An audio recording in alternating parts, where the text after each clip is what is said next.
I'm so scared. Okay, I'm scared. Okay, I just tried to film a short where I was like, it's just a cigarette and it cannot be that bad. Literally, I couldn't even go through a whole short. I couldn't even make it. It scared me so bad. And now we're about to read a scary Reddit story. So, wish me luck, please.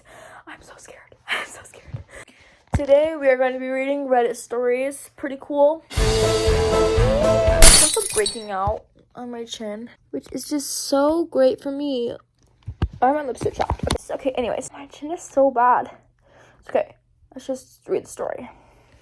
Okay, story 1. I'm so scared. Wait. Okay, story 1. I'm gonna look chopped during this whole thing.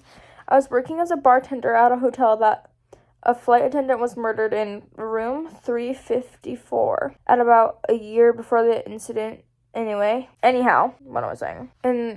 Okay, story 1. I was working as a bartender at a hotel that a flight attendant was murdered in room 54 at about a year before the incident. And anyhow, it was close to closing time when the mod of a very small woman comes into bar and tells me she needed my help.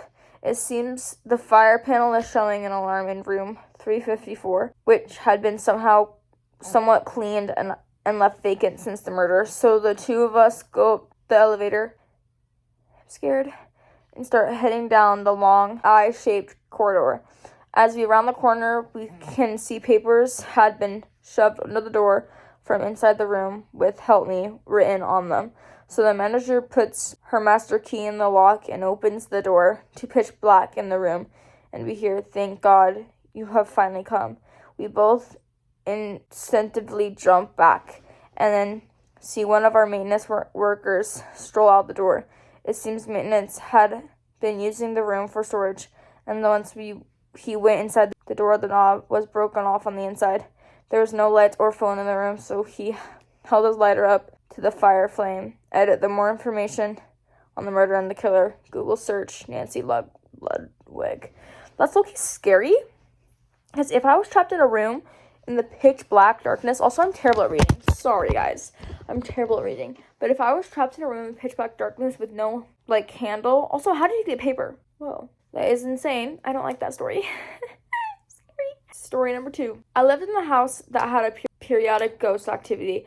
I had a tuft of hair tugged on 2 different times one night, and I used to hear somebody walking around in my room upstairs a couple of nights out of the week. It sounded like leather-soled shoes on the floor. It was pretty frightening at first, and I started sleeping with the light on, but after a couple of weeks, it kind of got annoying, and I eventually started sleeping through it, or it stopped. It's kind of funny. You're just yeah, someone randomly is walking in my house, but it's low-key really annoying sometimes, so I just try to sleep through it. Girl, be so for real.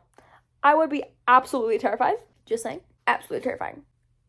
Okay, story number 3. Posted this on another thread. I was a police officer who had a talent for talking violent / emotionally disturbed people down and defusing situations. We had a bad lady named Annie, who we would get calls on regular, shoplifting, disturbing the peace, etc. Depending on her mood, she would sometimes fight officers trying to arrest her. No one wanted to hurt her, so taking her to custody could be an ordeal. Also, Annie didn't bathe regularly, but she compensated by applying generous amounts of Stefan aftershave. It would make your eyes water and would stay in your car for hours. The first time I had to arrest her, I talked to her in my friend's or trained voice, and it went pretty smoothly. On the way to jail, I asked Annie if she'd eaten. When she said no, I stopped and got her 2-piece chicken meal with biscuit, then drove. Girl, I want some of that. I then drove slowly to jail so she could eat. From then on, when she'd get in trouble, she'd request me to take her to jail. Fast forward, I've been promoted to sergeant. My marked cruiser, number 61, was parked in the motor pool lot to be resigned. I was as supervisor assigned unmarked car. Later that afternoon, I responded to a fatal accident that one of my guys was working on. It was Annie. Aww. She had been run over by a truck and killed. Oh! What? I was pretty upset because I had taken the unofficial title of her protector, and I should have been around to keep this from happening. Later that night, a deputy from the sheriff's office called in and said someone was hiding in one of our cruisers in the back lot. I was heading to do paperwork and got there first. The deputy told me via radio what car it was, number 61. I went to the car and I saw no one in it. Another officer brought a key and we unlocked it to check for any damage, etc. When I opened it, the first thing I smelled was Stefan aftershave. No, that's looking scary. Because isn't she dead? I think she might have gotten in the car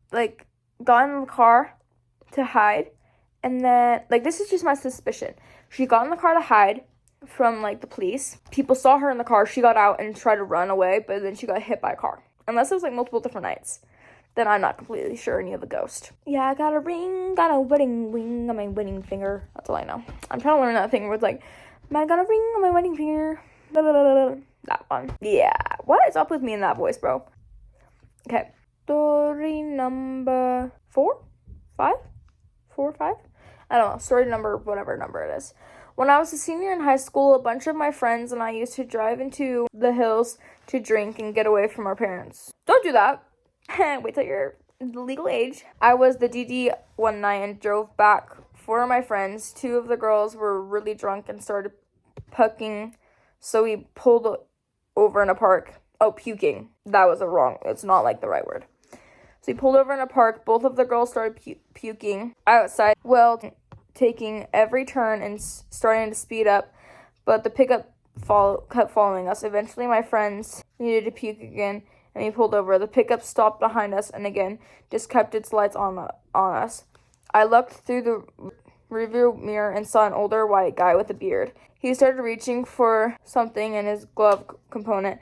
At that point, I freaked out, told my friends to pull my other friends in the car and floored it.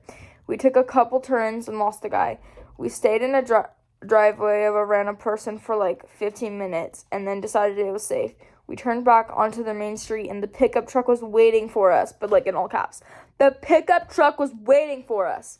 I drove as fast as I could down the main street and the pickup kept following us. Eventually, at the bottom of the hill, there was a massive accident and a bunch of police cars and fire trucks. I started to slow down I was going to pull over towards the police. The pickup overtook us, ran a red light in front of the cops, and I never saw him again. Low-key, that is so creepy. Sorry, my eye locked in on reading that, and I probably didn't do any reactions. But that is so creepy. If you have a pickup truck following you, that's insanely creepy, especially if it's an old guy. I would be terrified. Good luck to you. But I'm pretty sure that was the last one I'm gonna read tonight. Hopefully you guys enjoyed this video, and love you.